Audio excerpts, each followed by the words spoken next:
ओम शांति। 17 अक्टूबर 2023। बाबा के महावाक्य। मीठे बच्चे, तुम आत्माओं को अपना अपना रथ है। मैं हूँ निराकार। मुझे भी कल्प में एक ही बार रथ चाहिए। मैं ब्रह्मा का अनुभवी वृद्ध रथ आधार लेता हूँ। प्रश्न: किस निश्चय के आधार पर शरीर का भान भूलना अति सहज है? उत्तर: तुम बच्चों ने निश्चय से कहा, बाबा हम आपके बन गए, तो बाप का बनना माना ही शरीर का भान भूलना।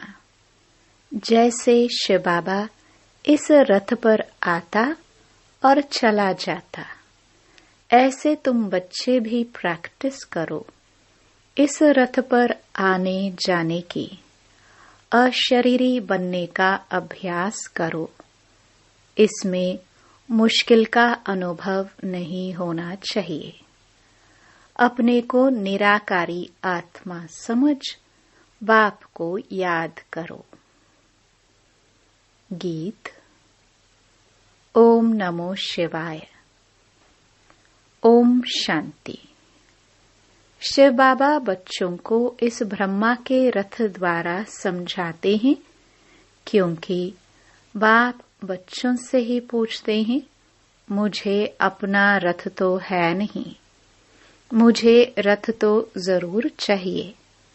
जैसे तुम हर एक आत्मा को अपना अपना रथ है ना, ब्रह्मा विष्णु शंकर को भी सूक्ष्म शरीर है ना, लक्ष्मी नारायण आदि सब आत्माओं को शरीर रूपी रथ है जरूर, जिसको अश्व कहते हैं तो मनुष्य ना।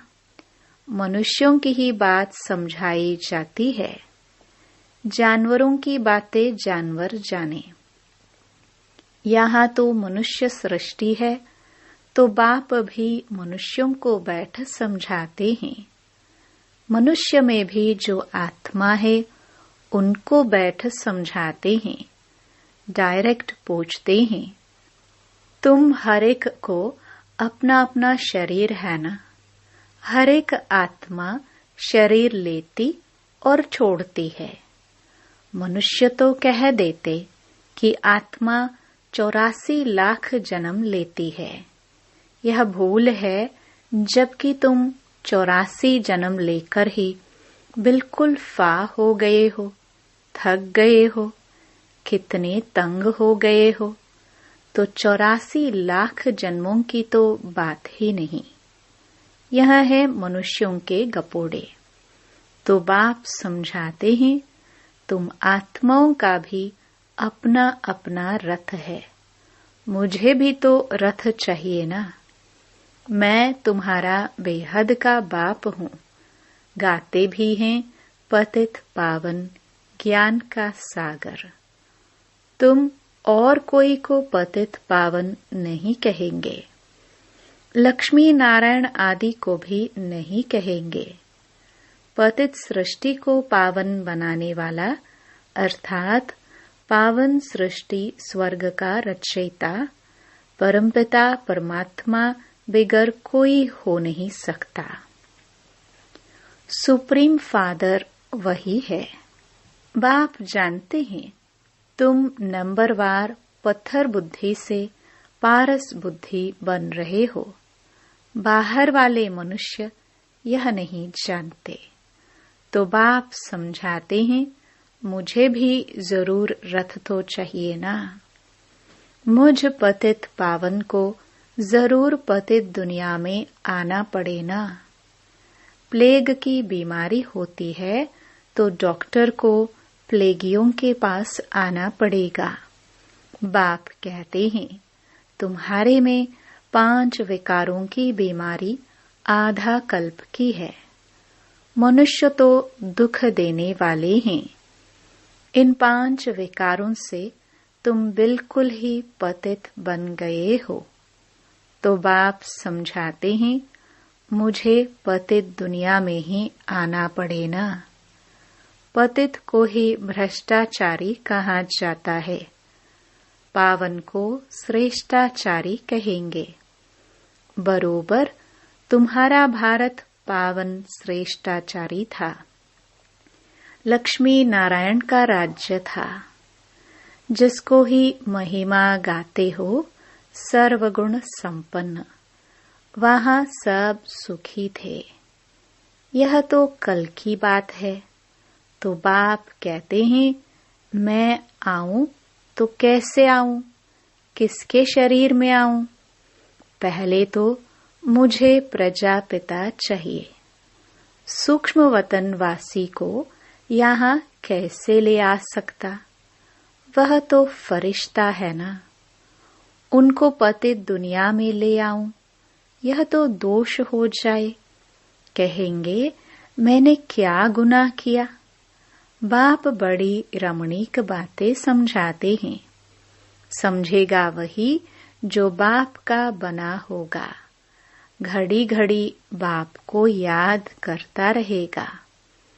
बाप कहते हैं, मैं आता ही तब हूं जब धरती पर पाप बढ़ जाता है।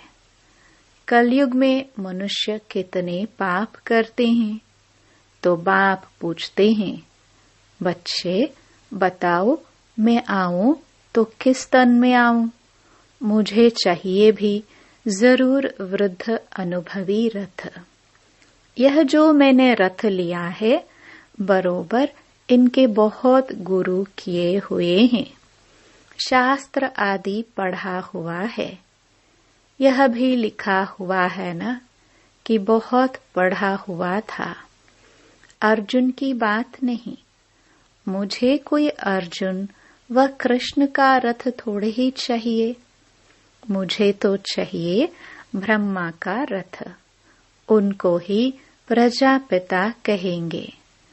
कृष्ण को तो प्रजापिता नहीं कहेंगे। बाप को तो ब्रह्मा का ही रथ चाहिए, जिससे ब्राह्मणों की प्रजा रचे। ब्राह्मणों का है सर्वोत्तम कुल। विराट रूप दिखाते हैं ना। देवता, क्षत्रिय, वैश्य, शूद्र, बाकी ब्राह्मण कहाँ गए? यह किसको भी पता नहीं। ऊंच ते ऊंच है ब्राह्मणों की चोटी। चोटी हो तब ही समझा जाता है कि यह ब्राह्मण है। सच्ची सच्ची चोटी तो तुम्हारी है। तुम राज ऋषि हो, बड़ी छोटी वाले। ऋषि उनको कहा जाता जो पवित्र रहते हैं। तुम हो राजयोगी, राज ऋषि। राजाई के लिए तपस्या कर रहे हो। वह मुक्ति के लिए हठयोग की तपस्या करते हैं। तुम जीवन मुक्ति राजाई के लिए राज्यों की तपस्या कर रहे हो। तुम्हारा नाम ही है शिव शक्ति। शिव बाबा तुम्हें रीइंकार्नेट करते हैं, तो तुम फिर से भारत में जन्म लेते हो। जन्म लिया है ना। कोई कोई ने भल जन्म लिया है, परंतु समझते नहीं कि हम शिव बाबा के बने हैं। उनके पास जन्म लिया है। अगर ऐसा समझे तो शरीर का भान बिल्कुल ही निकल जाना चाहिए। जैसे शिव बाबा निराकार इस रथ में है, तुम भी अपने को निराकार आत्मा समझो। बाप कहते हैं, बच्चे मुझे याद करो। अब वापस घर चलना है। तुम तो पहले अशरीरी थे, फिर देवी व देवता का शरीर लिया, फिर क्षत्रिय शरीर, फिर वैश्य शरीर, फिर शूद्र शरीर लिया। अभी फिर तुम अशरीरी बनो। तुम मुझ निराकार को ही कहते हो, बाबा अभी हम आपके बने हैं, हमको वापस जाना है। देह को तो ले नहीं चलना है। हे आत्माएं, अब मुझ बाप को और स्वीट होम को याद करो। मनुष्य जब विलायत से लौटते हैं तो कहते हैं, चलो अपने स्वीट होम भारत में चले। जहाँ जन्म लिया था वहाँ लौटे। मनुष्य मरते हैं तो जहाँ जन्म लिया था उनको वहाँ ले जाते हैं। समझते हैं भारत की मिट्टी का बना हुआ है तो वह मिट्टी भारत में ही छोड़े। बाप कहते हैं, मेरा जन्म भी भारत में है। शिव जयंती भी मनाते हो। मेरा नाम तो ढेर रख दिए हैं। कहते हैं, हर हर महादेव, सबके दुख काटने वाला, वह भी मैं ही हूँ, शंकर नहीं है। ब्रह्मा सर्विस पर हाजिर है और फिर जो स्थापना करते हैं वही विष्णु के 2 रूप से पालना करेंगे। मुझे प्रजापिता ब्रह्मा जरूर चाहिए। आदि देव का बरोबर मंदिर भी है। आदि देव किसका बच्चा है? कोई बताए उनका बाप कौन था? आदि देव प्रजापिता ब्रह्मा है। उनका बाप है शिव। यह जगत पिता जगदम्बा का यादगार मंदिर है। इस आदिदेव ब्रह्मा के रथ में बाप ने बैठ ज्ञान सुनाया है। कोठरी में सब बच्चे बैठे हैं। सभी का मंदिर तो नहीं बनाएंगे। मुख्य है 108 की माला, तो 108 कोठरियां बना दी हैं। 108 की ही पूजा होती है। मुख्य है शिव बाबा, फिर ब्रह्मा सरस्वती युगल। वह शिव बाबा है फूल, उनको अपना शरीर नहीं है। ब्रह्मा सरस्वती को अपना शरीर है। माला शरीरधारियों की बनी हुई है। सब माला को पूजते हैं। पूज कर पूरा करेंगे, फिर शिव बाबा को नमस्कार करेंगे, माथा झुकाएंगे, क्योंकि उसने इन सबको पतित से पावन बनाया है, इसलिए पूजी जाती है। माला हाथ में ले बैठ राम राम कहते हैं। परमपिता परमात्मा के नाम का किसको पता नहीं है। शिव बाबा है मुख्य, फिर प्रजापिता ब्रह्मा और सरस्वती भी मुख्य है। बाकी ब्रह्मा कुमार कुमारियां जो जो पुरुषार्थ करते रहते हैं उन्हों के नाम होंगे। आगे चल तुम सब देखते रहेंगे। जब पिछाड़ी होगी तब तुम यहाँ आकर रहेंगे। जो पक्के योगी होंगे वही रह सकेंगे। भोगी तो थोड़ा ठक्का सुनने से खत्म हो जाएंगे। कोई का ऑपरेशन देखने से भी मनुष्य अनकॉन्शियस हो जाते हैं। अभी पार्टीशन में कितने मनुष्य मरे। वो लोग तो गपोड़े मारते रहते हैं कि हमने बिगर कोई लड़ाई राजाई ले लिया, परंतु मरे इतने जो बात मत पूछो। यह है ही झूठी माया। अभी सच्चा बाप बैठ तुमको सच सुनाते हैं। बाप कहते हैं, मुझे रथ तो जरूर चाहिए। मैं साजन बड़ा हूँ तो सजनी भी बड़ी चाहिए। सरस्वती है ब्रह्मा मुख वंशावली। वह कोई ब्रह्मा की युगल नहीं है, ब्रह्मा की बेटी है। उनको फिर जगदम्बा क्यों कहते हैं? क्योंकि यह मेल है ना, तो माताओं की संभाल के लिए उनको रखा है। ब्रह्मा मुख वंशावली सरस्वती तो ब्रह्मा की बेटी हो गई।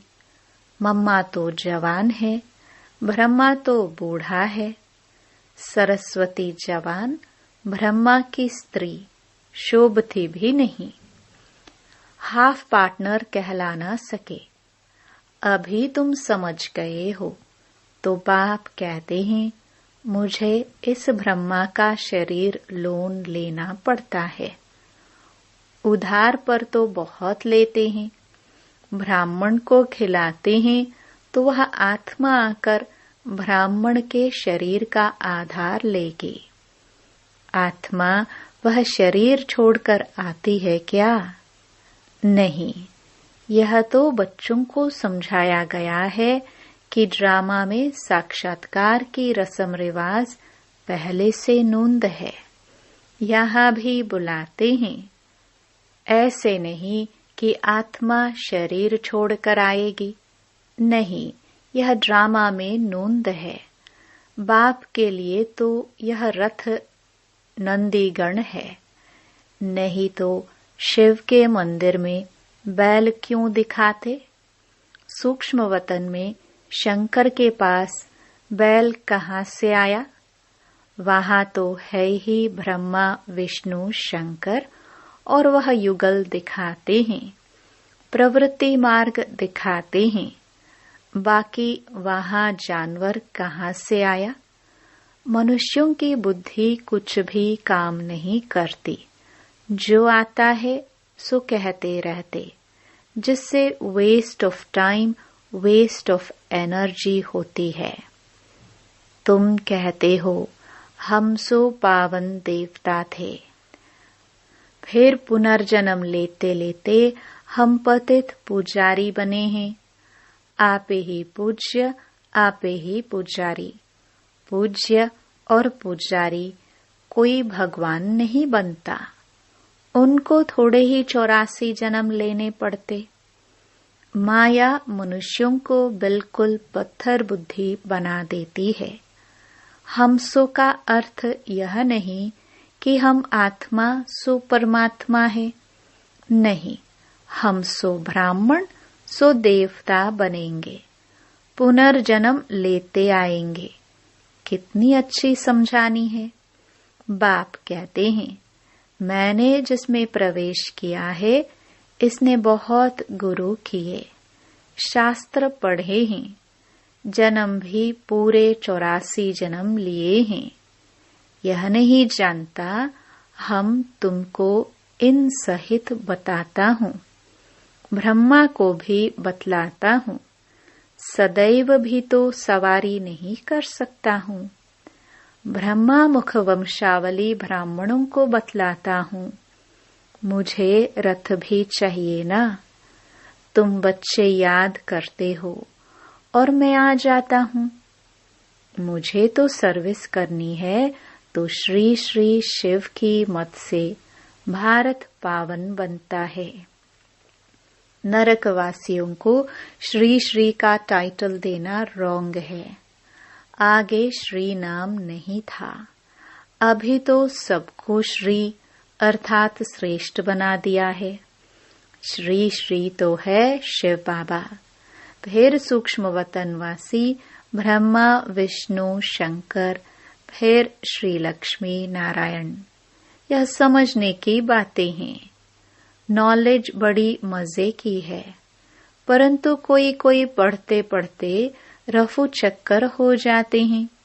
माया हाथ छुड़ा देती है। दुकान भी नंबरवार है। बड़ी दुकान में जरूर अच्छे सेल्समैन होंगे, छोटे छोटे में कम होंगे।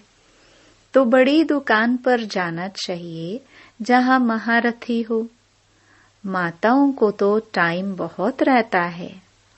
पुरुषों को धंधा आदि करना है तो बिजी रहते हैं। माताएं तो फ्री हैं, खाना पकाया बस। वह तुम पर फिर बंधन डालते हैं। सुनते हैं ब्रह्मा कुमारियों पास जाने से विष बंद हो जाएगा तो रोकते हैं। शिव बाबा ऐसी तरखनी फिसलने वाली चीज है जो घड़ी घड़ी भूल जाती है। बाप बिल्कुल सहज रास्ता बताते हैं कि मुझे याद करो तो तुम्हारे पाप भी कट जाएंगे और मेरे पास भी आ जाएंगे। याद नहीं करेंगे तो पाप भी नहीं कटेंगे और साथ भी नहीं ले जाऊंगा, फिर सजा खानी पड़ेगी। भक्ति मार्ग में छाछ पीते आए, मक्खन तो तुमने सतयुग त्रेता में खाकर पूरा कर दिया, बाकी पीछे छाछ रह जाती है। छाछ भी पहले अच्छी मिलती, फिर पानी मिलता है। सतयुग त्रेता में घी दूध की नदी बहती है। अभी तो घी कितना महंगा हो गया है। अच्छा, माता पिता बाप दादा का मीठे मीठे सिखिलदे बच्चों प्रति याद प्यार और गुड मॉर्निंग। रूहानी बाप की रूहानी बच्चों को नमस्ते। धारणा के लिए मुख्य सार। पहला, राज ऋषि बन तपस्या करनी है। पूजनीय माला में आने के लिए बाप समान सर्विस करनी है। पक्का योगी बनना है। दूसरा, नॉलेज बड़ी मजे की है, इसलिए रमणीकता से पढ़ना है, मूंझना नहीं है। वरदान, वैरायटी अनुभूतियों द्वारा सदा उमंग उत्साह से भरपूर रहने वाले विघ्न जीत भव। रोज अमृत वेले सारे दिन के लिए वैरायटी उमंग उत्साह की पॉइंट्स बुद्धि में इमर्ज करो। हर दिन की मुरली से उमंग उत्साह की पॉइंट्स नोट करो। वह वैरायटी पॉइंट्स उमंग उत्साह बढ़ाएगी। मनुष्य आत्मा का नेचर है कि वैरायटी पसंद आती है, इसलिए चाहे ज्ञान की पॉइंट मनन करो या रूह रिहान करो, वैरायटी रूप से जीरो बन अपने हीरो पाठ की स्मृति में रहो, तो उमंग उत्साह से भरपूर रहेंगे और सब विघ्न सहज समाप्त हो जाएंगे। स्लोगन, अपनी अवस्था को ऐसा शांत चित्त बना लो जो क्रोध का भूत दूर से ही भाग जाए। ओम शांति।